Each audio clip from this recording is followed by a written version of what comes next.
come to my office. You look around and you see 3 different people, but they're not Alicia, they're not Josie. And what the fuck is Yasmine Hamadi doing right front and center? I'll tell you what. It's me. Dun, dun, dun. Hi everyone, it's Yasmine Hamadi, and you're listening to Dare We Say. You're probably wondering, Yasmine, where's Josie? Where's Alicia? Well, spooky season got a little bit of the best of us, and they're no longer with us. They're actually in Area 69. What is it called? Area 51? Area somewhere. But they're not here. And therefore, we're taking auditions to fill their place. So please submit to www.com/dare if you want to join the Dare We Say podcast. So I feel compelled to say that's not true. We are not taking auditions. Okay, and that, everyone, you heard a woman's voice. And we don't own that domain either. And we don't. And then you heard another person's voice. I'm looking at another. I'm just not sure how you would even spell that. And then you heard 3 people's voice, and you're probably wondering, Yasmine, who is that? Well, you guys, I care about you. Yep, I'm your mommy. So let me take care of you and help you dissect who the fuck these people are sitting next to me. Shall I introduce some of the most important people in my life? Okay, I'll tell you. Fine, I'll tell you. Here we have our showrunner, Caroline Reston. Hi, I'm really excited to be here, and I'm happy it's at the afternoon because my laryngitis gets like a lot better, so I would have sounded like a croggy frog. I wish you did. I feel like it's more sexy in the morning when you wake up and you're like, I can put it on. I'll put it on. Yeah, please do. And then we have our amazing associate producer, Fiona. Hey, what's up? Thanks for having me. Appreciate it. Of course. And then we have our other producer here, Ari. Happy to be here. Happy just to be invited, honestly. This is Ari's first podcast. Is it their first podcast? Oh, I lied. Not. Sorry. It's okay, not. so Caroline's a liar now, too. Wow. Yeah. So first, while Alicia and Josie are gone, we're just going to kind of dissect a couple of things that's been on our mind. When we were brainstorming what we could talk about, naturally 2 topics came to mind.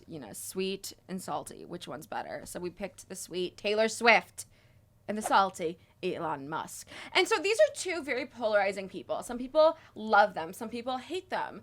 I for one, would die on the hill for Taylor Swift. I thought you were going to say for Elon Musk. Could you imagine? I would die for Elon Musk. I mean, what's the name of your pet again? Okay, so funny story. So listen to this. So we adopted a dog, and he was found under a Mercedes. Also, if you're not going to take care of an animal, don't fucking get an animal or have an animal. Someone, he was a rescue. Someone left them in a plastic bag under a Mercedes car, and we rescued him. I mean, thank God it wasn't a Hyundai. Could you imagine? They named him Hyundai. And my dad was like, my dad's obsessed with Tesla, and he's like, you know what we're going to do? We're going to name this dog Tesla.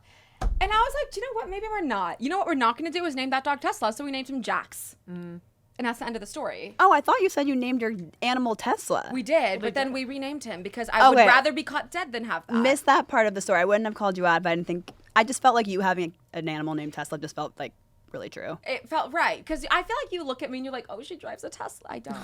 I don't.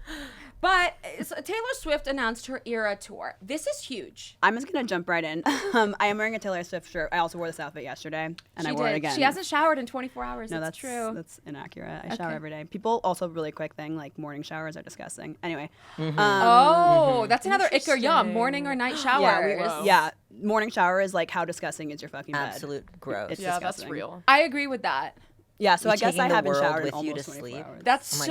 That's depressing. The amount of can't do it. feces in your bed is... Especially someone who like actively pees and poos in her bed. Like I have to. Whoa. It's a joke. It's a literal joke, you guys. Look at me. I have decorum. Okay, well, speaking of the Taylor Eras tour, so I feel like everyone kind of saw this coming, that there was just no way she was just going to do a Midnight's tour because of the 4 fucking million albums that came in between this and Reputation. Literally. But okay, so I'm really excited about the Eras tour because truly if we were stuck with a concert that was just Marjorie from Evermore, that song, I would be I honestly don't know if I would go. I 100% would. I mean, yeah, that's a lie. Yeah, that's a literal lie. Did I wait in a 4-hour line yesterday to pre-register for the tickets? Yes. I would still go, but I would not be stoked about it. Yeah. So what I love about the Eras tour, this is why Taylor's branding group are such geniuses. They're geniuses. I feel like we're in an era, no pun intended, of nostalgia, and there's we're all looking back to the early 2000s, and there's a lot of rewatch podcasts. There's a lot of reboots happening. Shout out Saved by the Bell. And that's like what people want. They want the OGs of their earlier life. So that's why I love that this is an era tour, because imagine not hearing Red on this tour. It would just be horrible. See, that's the thing. And the art behind it. She didn't even say what song she's doing, what album she's doing. She just had the art of each one. So you have Fearless. I literally just got goosebumps saying Fearless. You have Speak Now. And I do have to say, Speak Now is coming next for Taylor's version. Oh yeah, there's like a million Easter eggs for and that, there's right? a bunch of Easter eggs, and I just feel like Taylor Swift is one of the best songwriters and artists of our generation. I know people be like, what, Yasmine? No, but like truly I think she is.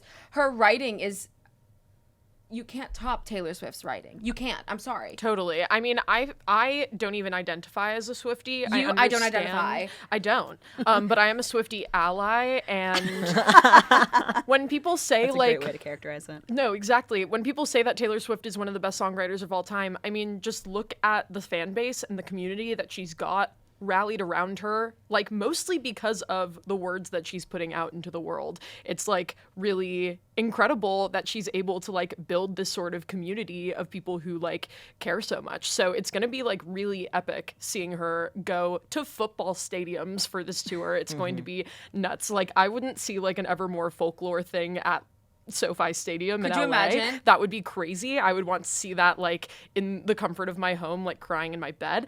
But this is going to be epic. And the openers, oh my God. I know. Also, really quick, sorry. I love Go the for it. idea of like the juxtaposition of like the Taylor crowd versus like the LA Rams crowd. Like what's happening in that individual seat Totally. from each like event is, you know, probably crying for two very fucking different reasons. Yeah. They But contain one's a multitudes. better reason and one's not. And I do have to say with Taylor Swift, I think for Red Taylor's version, for everything that she's gone through, and I don't want to say she's like been through the ringer, but like in the public eye, she really has.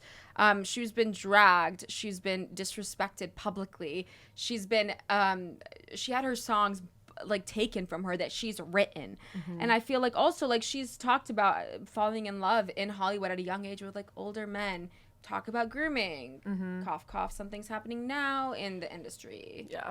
You know. Yeah, I feel like though, like, yes, she's been put through the ringer and she's been through a lot, but I also feel like, I mean, one of the biggest things about Taylor Swift for so long is that she's like has the biggest audience of all time, yet is like not speaking out on any issue. And, you know, now that's definitely changed. But one thing, like, and I know it's something we want to touch on is like I don't think their opening acts or as like special guests on the show with her, like, is an overwhelmingly like queer, like queer music, queer audiences, queer bands. It's like Muna, Phoebe Bridgers, Paramore, Haim. Also, Gracie Abrams, I looked up, is JJ Abrams' daughter, and I really like her. She's really talented. I have goosebumps. She's really fucking talented. I had no idea they were related. That's yeah, crazy. and I sort of feel like Taylor, and like this is, I never describe myself as a stan. I'm a huge fan, but I don't like ride or die for anyone because everyone has flaws, guys. That's not true. You don't? I don't have any flaws. Whoa. I can name 4. No, but I feel like sometimes Taylor hides behind the people she surrounds herself with and lets them speak for her. Yeah. And I sort of feel like with her openers, especially on this tour where she's becoming more outspoken, like she is sort of doing that. Like I was just like doing research before this and I was like, did Taylor ever say anything about Roe v. Wade? And I looked it up and she did say something, but it was so like, nonchalant. I mean, I don't want to be like damned if you do, damned if you don't, like judgment, like judger person. What's the judge of Judger this? person word. A judger person. But it's like I'm a big fan, and I didn't even realize she had said something about it. But it's like the people she's surrounding herself with are so loud and are so vocal that it's sometimes frustrating. It's like why? But also, I love all of these bands, so it's exciting and tough at the same time. Yeah, Muna was like, gay for Tay. You know, she's an ally. Also, I just feel like there is something to be said about some of her lyrics that, like, I would love to bring up. Yeah. Show like, us the receipts. For example, me opening Instagram and finding Harry Styles. In the stadium, someone tweeted, in the stadium screaming, they don't know how much I miss her. And I just want to say it's her. It's not you. And what's that song called? Very last night. Very first night. The very first night, which is on Red's Taylor's version from The Vault. It's an incredible fucking song. Red is my favorite album. Taylor is such a good songwriter that there's no way she would have put you at the end of the song and in every line. It doesn't go. It's her. But I feel like because this was written back in 2012, times were a little bit different where she couldn't just outwardly say her. That's my theory. It's interesting, though, that she's, like, leaving these Easter eggs and won't just, like, explicitly say something with her chest. Like, really the only things that she says with her chest are promotions for herself and her music more than, like, what Caroline was saying, anything, like, political or real or, like... But of course, at the same time, like, we shouldn't be bullying people into, you know, divulging their sexuality when they're not ready.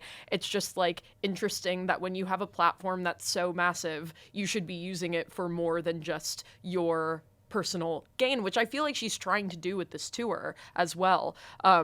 Like, with having these openers that are so queer. That's kind of like, haha, hint, hint. Like, I know the audience that I'm attracting, and I know that I'm a part of it, too. I just wish she would say more things than that. I think, you know, I'm a big Swiftie. I also was part of, like, the generation where all of a sudden everyone hated Taylor Swift. Mm-hmm. Yeah. So I missed out on, like, multiple eras. What era was that? I think I'm the elder in this group. I was there for, like, first album, second album, so with Fearless, and then missed Now. like Speak Now and Red, and Whoa, sort of came back in 1989. So I also missed a bit in there, and had to, like, circle back. And truly, Speak Now and Red are her best albums. So I missed out on the best albums in her whole. Well, It's good okay, you thing made it that back. she's making it back. My best friend Eva, I want to give credit where credit is due. She has said that she brought this up, and she was like, she has spoken out in the past about things, and she's been dragged. True. So I'm sure that there's, I don't know, I don't want to say that you owe someone something, but, like, I just don't feel like, oh God, I don't even know what I'm trying to say with that. But It's like, hard to be a pop star. It's hard to be. I think It's so hard to be a pop I think star. the gist of it is It's so hard It's to go in hard. a private jet 20 million times more than anyone else. we will not drag Taylor Swift on this episode of this podcast, is what I will say. Also, but in her defense on the private jet, we'll see if we keep this. That bitch cannot go on commercial. She would get killed. Yeah. she literally would. No, she would. But she doesn't need to take a 20-minute flight. I think, you know, as someone who really loves her and loves her music and, you know, identifies with it a lot, I do find it frustrating as someone who, like, is queer, the way she sort of incorporates queer motifs pretty constantly throughout her work.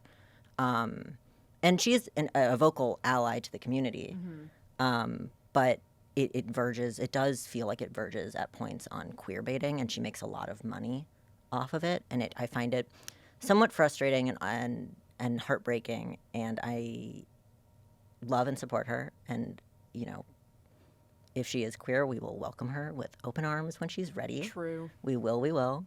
But I think, you know, for the time being, it does feel somewhat queer baity, and like she's capitalizing on her queer audience. Totally. Yeah, remember? You Need to Calm Down? That video was fucking wild. Oh my God, that was crazy. It was She was not like, great. wait, let me hire every gay celebrity to be in this. And then she did the same thing with her tour. Yeah, But- exactly. All I'm saying is listen to the very first night. Just listen. Yeah, I mean, you can't bring out the women's national soccer team on stage and then be like, oh, I'm 100% straight. Okay, Yeah. but I do have to say there's another person who's not exactly a pop star and not exactly an ally. And this person's name is Elon Musk. And as you all know, and if you haven't known, that means you live under a fucking rock, or you don't have Twitter, which also means you live under a fucking rock. He just bought Twitter. He also just fired the top 3 execs, and there's been talk that he's firing 75% of the Twitter staff as we speak. And Fiona, you're very passionate about this, Fee. What do you think? I think... They love it. Oh my God, thank God Elon bought Twitter. Thank God. I mean, I'm really sad. Like, I don't know. I feel like I understand why Elon has so many stans, because I understand the whole, like, yeah, it's great to have, like, a electronic car that isn't, gas guzzling and bad for the environment. I also understand being like, we need an alternative for when the Earth is, destroyed by climate change. Not that I'm saying that we should all move to the moon. I think that we should be divesting our resources in much better places. I just understand, like, why he has a fan base at all. I just don't think that he needs to have, like, the power of owning Twitter like that, because the people who have owned Twitter in the past haven't been, like, iconic tweeters. I mean, people follow Jack just because he founded Twitter, not because, like, he's saying unhinged things and does other stuff and then decided to buy it. Like, I think that this is just such a crazy exercise of privilege and just being able to be like, yeah, I have all the money in the world and I want to be the person who's in charge of like one of the most democratic, uncensored social media platforms ever. Like, it's just, I think this man has too much power at this point, and he is a meme. Like, he's kind of a joke of a dude. And I love Twitter, and I just, like, don't want the sanctity of Twitter to die in his hands. So, I don't know. That's how I'm feeling about it. Yeah, I feel like Elon taking over Twitter is kind of the metaphor for, like, American democracy. Because literally, like, Twitter really got popular when it was used as, like, a grassroots like an organizing platform for, like, revolutions in, like, Egypt and Tunisia and all these other places. And it was a way for people to communicate and organize and, like, enact political change in a really serious way. And that's, like, and the way I see it is, like, that's when Twitter really started getting, like, people started really realizing the power of this platform. And, as that happens, it becomes more and more popular. Politicians start tuning in. They start realizing this is the best way to communicate. And what really started off as, like, a platform kind of for the people to talk is now owned by a single billionaire who now can control speech however he wants, is just, like, feels so, like, sadly right. No, completely. Not right and, like, but, like, right as in obviously this is gonna happen. And his whole thing is he's obsessed with free speech. He wants free speech, but by you single-handedly, one man owning a platform for free speech, you're automatically not allowing free speech. Does that make sense?